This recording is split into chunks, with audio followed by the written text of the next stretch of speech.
Galera, tá complicado, hein? Já não basta jogar contra 19 no campeonato, 11 em campo. Sistema é malvado, meu parceiro.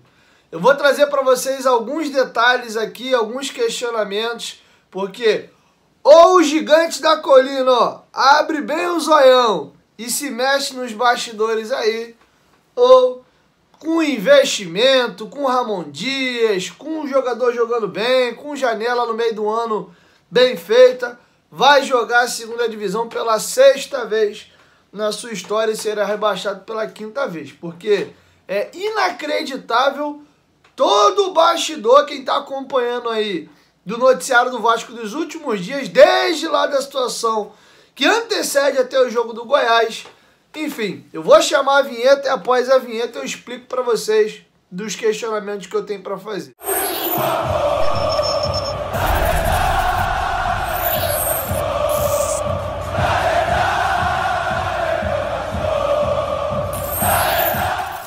Bom, sejam bem-vindos ao canal Futebolaço, sou o Dieguinho. Quem é novo aqui, se inscreve, ativa o sininho das notificações e segue minha conta pessoal no Instagram, tá? Amanhã e quarta-feira temos jogos decisivaços aí válidos para classificações de semifinais de Copa Libertadores e Sul-Americana. Vocês podem apostar na 1xBet. O link tá aqui, ó, no primeiro comentário fixado. Corre, clica lá, se cadastra, usa o nosso cupom promocional que é a palavra Futebolaço com temudo e CO no final, que eles dobram o seu primeiro depósito, tá? Além de apostar e se divertir na maior casa de apostas do mundo, vocês ajudam demais o meu trabalho. Gosta do Dieguinho? Quer ver esse canal de pé? Então dá essa moral e faça o seu cadastro lá na 1xBet, tá? Mas tem que ser pelo link que tá no primeiro comentário fixado, para que eles saibam que vocês vieram aqui do nosso canal.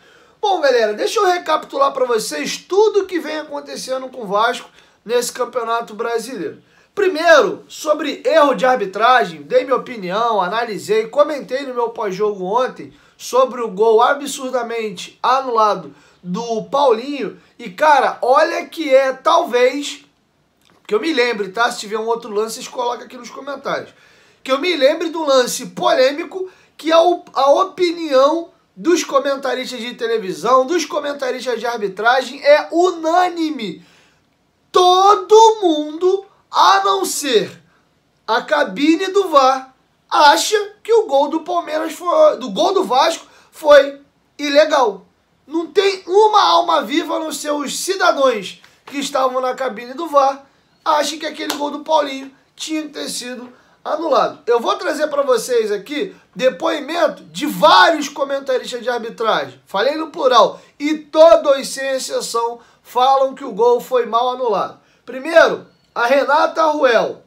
Vamos aqui ao depoimento da Renata Ruel. A Renata Ruel disse o seguinte: se o Bandeira marca impedimento do Verratti no campo, gol anulado. Mas o campo dá o gol e o VAR rasga o protocolo. Richard Rios tem uma ação deliberada ao tirar a bola.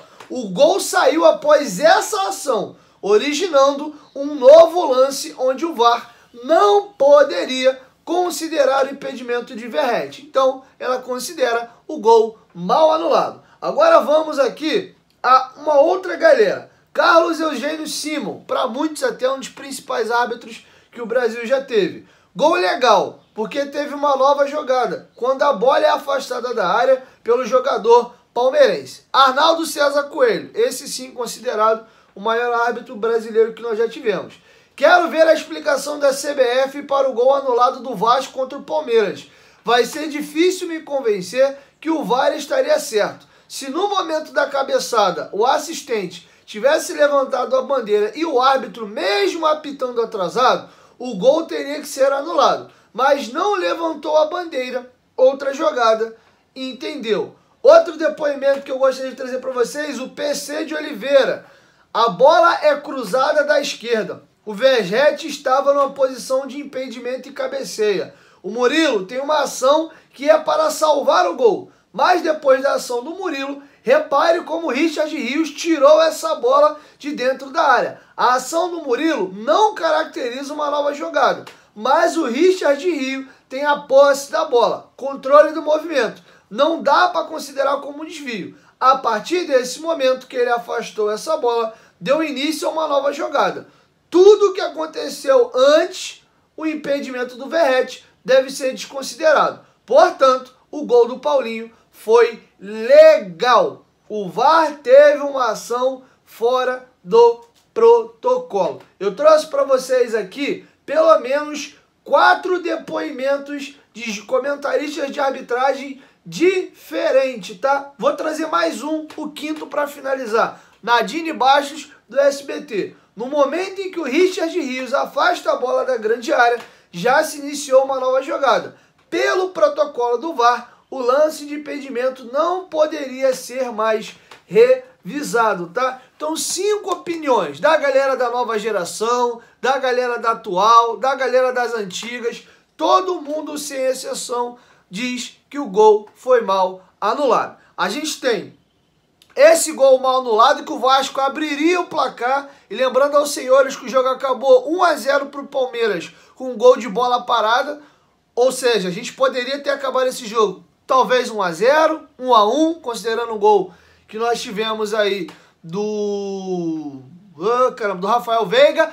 Outro detalhe, no lance que origina o lateral para o Palmeiras, que a bola segue e estoura no Breno Lopes lá do outro lado, que é a jogada que ele sofre a falta do Zé Gabriel, e o Rafael Veiga bate e faz o gol, teve uma falta no Gabriel Peck não marcada, o juiz decidiu dar lateral, e na batida desse lateral a jogada desencadeia, sai de um lado, cai para o outro, e o Breno Lopes sofre a falta do Zé Gabriel e o Rafael Veiga bate e faz o gol. Mas não vou nem entrar no mérito, porque isso é o exemplo do lance do Paulinho. O juiz teria que ter dado a falta. Já que ele não deu, bateu o lateral. Ao bater o lateral, inicia-se uma nova jogada. Então o gol do Palmeiras não poderia ser anulado, porque lá atrás não foi marcada a falta no pé. Que eu posso discutir que uma tomada de decisão errada do Wilton em campo, não marcar a falta no pé, originou um lateral, que desse lateral sai o gol, tá? Mas além desse lance, tivemos um lance escandaloso entre Vasco e Atlético Mineiro, que o Peck é puxado dentro da área e não é marcado o pênalti, né? Graças a Deus a gente saiu com a vitória por 1-0, mas poderia termos sentido falta desse pênalti no Peck de fazer o segundo gol. Lembrando que saldo de gol também é importante, o jogo já estava 1-0. Tivemos um pênalti escandaloso não marcado em cima do Pedro Raul em São Januário, na partida entre Vasco e Santos, confronto direto. Se aquele jogo acaba empatado hoje, o Santos ao invés de 21 teria 19 e o Vasco ao invés de 16 teria 17. Já muda o campeonato e já muda ali a configuração da galera que está na zona de rebaixamento. Teve mais um lance agora que eu estou tentando lembrar e me perdi aqui, era para me ter anotado na minha planilha de Excel, que eu sempre gosto de anotar, mas perdi. Mas só aqui eu tô falando do lance do Palmeiras, do lance do Galo e do pênalti absurdo não marcado em cima do nosso atacante, ex-atacante Pedro Raul, contra o Bahia nos minutos finais do jogo entre Vasco e Santos dentro de São Januário. Jogo que acabou 1-0 para o Santos dentro da colina histórica, tá? E além disso, eu vou somar outros fatores. Quem viu e acompanhou os nossos vídeos da semana passada, em algum dos vídeos eu falei para o Vasco abrir o olho, porque tinha algumas coisas estranhas acontecendo. A gente recebeu uma punição justa, né, pela confusão que teve em São Januário de 4 partidas. Nós cumprimos, mas não satisfeito em punir o Vasco por 4 jogos sem jogar em seu estádio, o único estádio das séries A, B e C interditado, proibido de receber público, é São Januário. O Vasco cumpriu a punição e até agora não pode usar o seu estádio, porque até agora o Ministério Público não liberou a nossa casa. Tentamos jogar no Maracanã, tentaram de todas as formas melar a situação, tá? O Vasco entrou na justiça, ganhou, a liminar foi derrubada e o Vasco entrou com mandado de segurança e conseguiu jogar. E depois disso, o Flamengo e o Fluminense decidem fechar o estádio. Até agora, o Vasco não sabe aonde vai mandar o jogo contra o Fluminense, depois da partida contra a equipe do Bahia, já que o Maracanã vai estar fechado, São Januário não pode receber clássicos, a gente ainda não sabe onde vai mandar o jogo. E somado essa questão, Lembrando que quarta-feira vai ter uma decisão no TJ que pode, de novo, liberar São Januário para receber público. Então a gente tem a questão de São Januário, a gente tem a situação do Maracanã, essa briga danada para jogar lá, a gente teve essa situação dos erros de arbitragem, é muita coisa acontecendo tudo ao mesmo tempo. Não é possível que tudo isso seja coincidência. Posso afirmar para vocês, posso cravar que é um movimento coordenado para o Vasco ser rebaixado? Eu não tenho prova. Seria leviano eu afirmar isso aqui. Agora, que eu tenho direito, sim, de duvidar e de questionar e de achar muito esquisito todos esses movimentos em sequência, esse direito eu tenho. Até porque, como vascaíno, a gente sabe como o Vasco recorrentemente é prejudicado por arbitragem, tá? E aqui, para finalizar o tema com chave de ouro e não ficar só nas minhas palavras, teve um debate agora há pouco no programa Seleção Sport TV com Luiz Carlos Júnior, André Rizek, Pedrinho, acho que o Moreno, fugiu no primeiro nome dele agora, e o Paulo César de Oliveira comentando essa polêmica aí de arbitragem do gol anulado do Vasco. A discussão tá bem bacana, tá um pouco mais longa, já opinei bastante. Então vou deixar os especialistas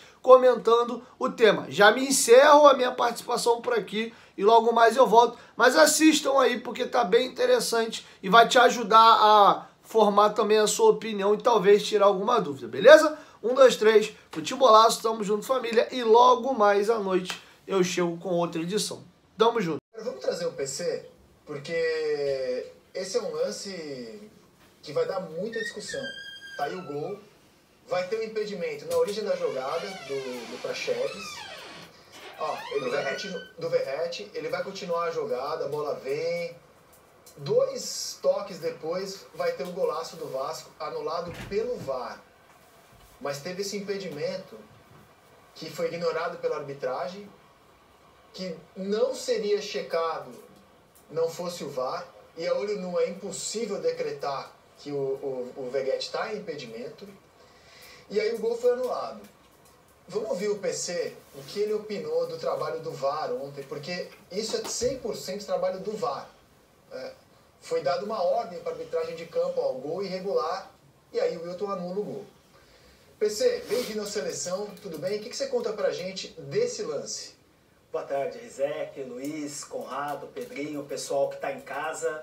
É um lance, como você já muito bem descreveu aí, né, com a participação efetiva do árbitro de vídeo. Chamar a atenção que naquele primeiro momento realmente é um impedimento difícil de pegar no campo de jogo. Impossível, né? Só na sorte que você pega. É lance para computação gráfica, né? O assistente não percebeu, se ele tivesse percebido, ele faria aquele delay de esperar a jogada concluir para depois levantar. Ele não, para ele a posição do Verratti era normal. Tem essa primeira ação, a ação do Murilo, ele está salvando o gol, né? Considera ainda que o Palmeiras não tem posse da bola, porque ele está salvando o gol. A bola volta para o Verratti. Se o Verratti, nessa volta, fizesse o gol, ok, tinha que punir a posição de impedimento dele. Se ele rola, dá uma assistência no meio da área, o jogador do Vasco faz o gol, ok, ainda estaria naquela primeira fase de ataque. Mas a partir do momento que ele joga essa bola para o meio da área e o Richard Rios tem uma ação que é deliberada, ele tem controle do movimento, ele tem uma ação que é deliberada, não é desvio, não é rebote, não é uma bola que chega de surpresa até ele. Ele tem consciência desse movimento. A partir desse momento, inicia-se uma nova jogada. E a fase de ataque passa a ser o momento que o Paulinho domina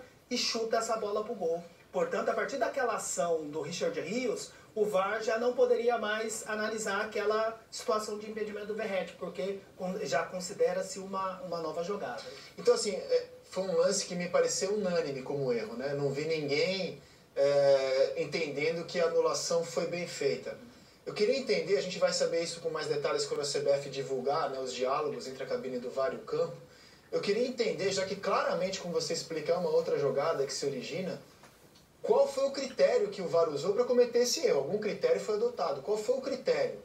A gente percebe que quando ele faz o trabalho, e o lance foi mostrado no telão do estádio, né? Depois que ele identifica a posição do Verratti, ele solta a jogada normal, e esse é o procedimento mesmo, porque ele vai checar a fase de ataque. Então, na cabeça dele, ele ficou, provavelmente, os áudios vão mostrar isso, que ele deve ter ficado muito preso a essa questão da posição de impedimento e esqueceu de avaliar a ação do Richard Rios. E ontem, no troca de passes, o Grafite e o Conrado levantaram uma questão muito pertinente, que também a divisão da responsabilidade com o Wilton Sampaio. Porque a partir do momento do árbitro de campo, que a partir do momento que o VAR fala, olha, Wilton, estamos aqui analisando a posição do Berrete, o Wilton, por estar bem colocado, estava próximo do Richard Rios, também poderia chamar a atenção para esse lance, no sentido de, olha, mas tem a ação do Richard Rios também. Mas o árbitro tem esse lance inteiro na memória? Provavelmente, no campo de jogo, a gente está falando aqui numa situação tranquila no estudo, né? Muito do árbitro. No campo de jogo,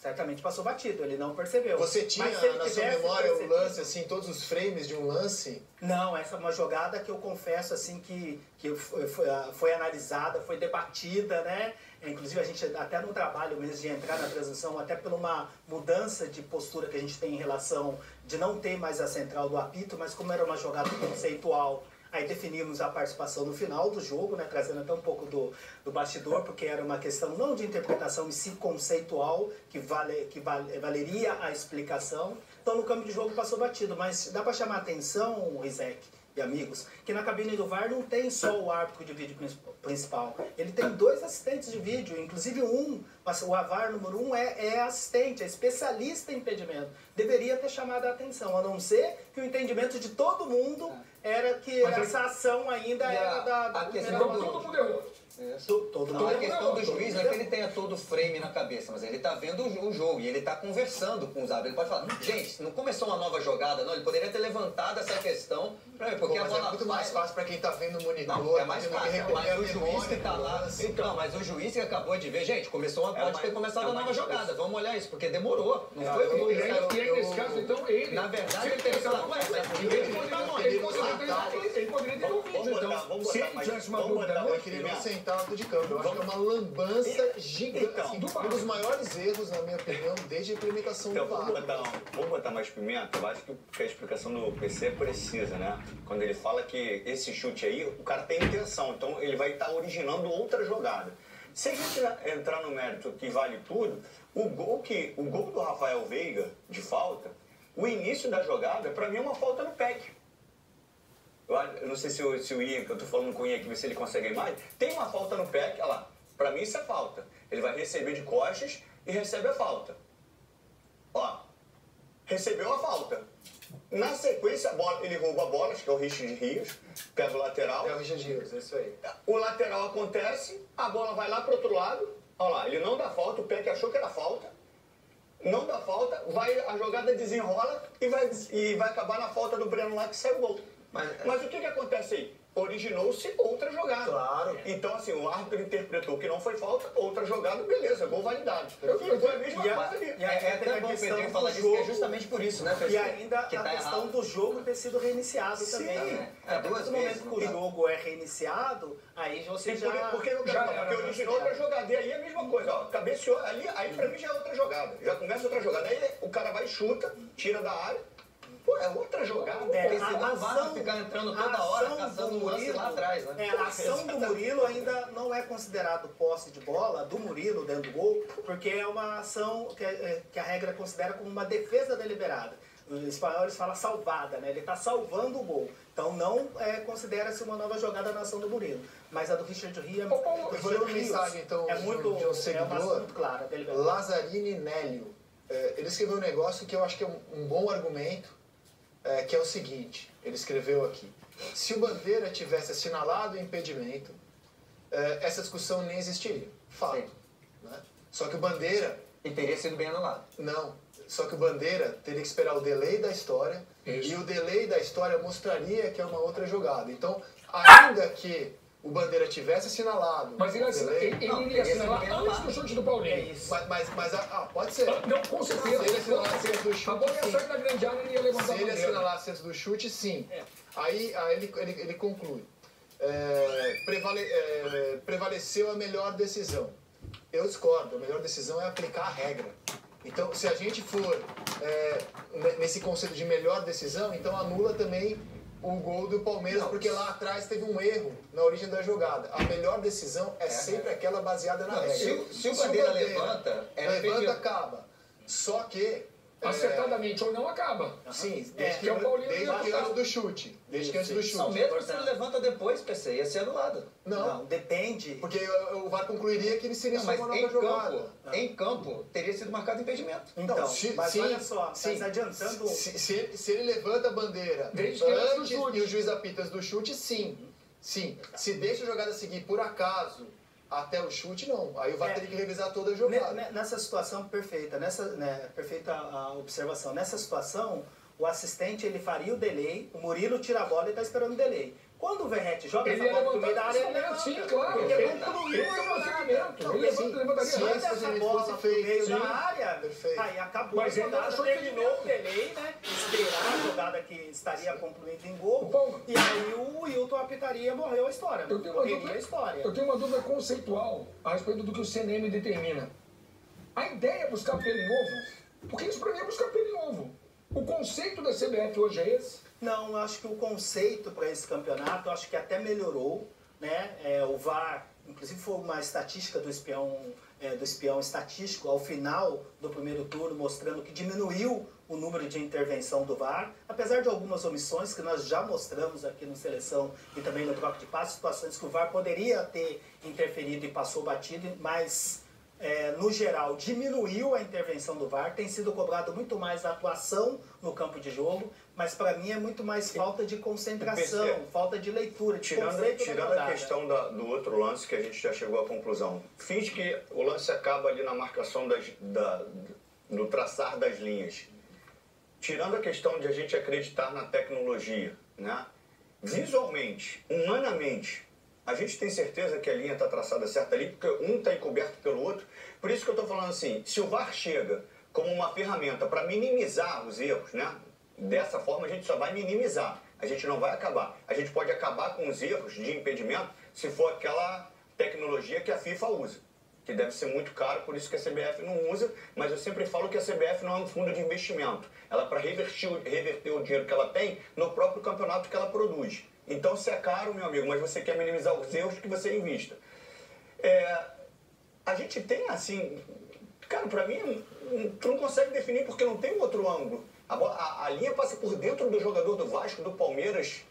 É que, na verdade, ali, aquela linha que a gente tá vendo no chão é a projeção, né, da posição do braço do Piquerez. Né? A linha tá traçada, aquela horizontal tá traçada ali no ponto inferior da axila dele, e aquela linha que a gente observa embaixo é a projeção da linha no solo. Eu entendo que a linha foi muito bem traçada assim, no pé o pontilhado azul ali. E um pontilhado azul significa que está considerando lá a parte inferior da axila do Piquerez. Eu acho que a linha foi bem traçada e serve exatamente para esses lances que visualmente é difícil da gente cravar. Entendo que o trabalho ali foi bem feito. No entanto, não poderia ter sido considerado essa posição de impedimento por ter originado uma nova jogada. O Abel Ferreira faz um trabalho brilhante à frente do Palmeiras, né? Brilhante. Mas a gente tem que fazer perguntas incômodas. É nosso papel. Ontem, se eu estivesse lá na sala das entrevistas, eu teria feito a seguinte pergunta, respeitosamente. Boa noite, Abel. O seu auxiliar, João Martins, foi suspenso por dizer que o sistema impede o título do Palmeiras nesse ano. Hoje, cabe algum comentário sobre a arbitragem, num dia em que, de forma unânime, um gol do Vasco foi anulado de forma equivocada? Boa noite. Eu teria feito essa pergunta respeitosa só para saber o que ele pensa de arbitragem quando o time dele vê o adversário fazer um gol legítimo que é anulado. Acontece com todo mundo. Naquele dia o Palmeiras foi prejudicado contra o Atlético Paranaense. Ontem a arbitragem prejudicou o Vasco. E segue o jogo, porque isso acontece no campeonato de todas as rodadas. Agora, vamos ver qual será a explicação que a CBF dará para esse lance, né, PC? Vamos aguardar, e o ideal, inclusive, é que os áudios sejam editados na íntegra, sejam divulgados na íntegra, sem edição, até para a gente poder entender o procedimento da cabine, do AVAR, que é especialista em impedimento, poderia ter ajudado. O próprio observador do VAR, quando é uma situação fora do protocolo, ele pode fazer uma observação rápida, pontual para a equipe. Então, acho que com a divulgação do áudio vai facilitar o nosso entendimento aí do que levou a arbitragem a cometer esse erro, que é grave, porque realmente o gol foi legal. o Vasco soltou uma nota querendo esclarecimentos da CBF. A gente vai aguardar a divulgação do vídeo pós-rodada que a CBF divulga semanalmente com os diálogos da cabine do VAR e arbitragem de campo. Obrigado, PC. Grande abraço para você. Boa sequência para vocês.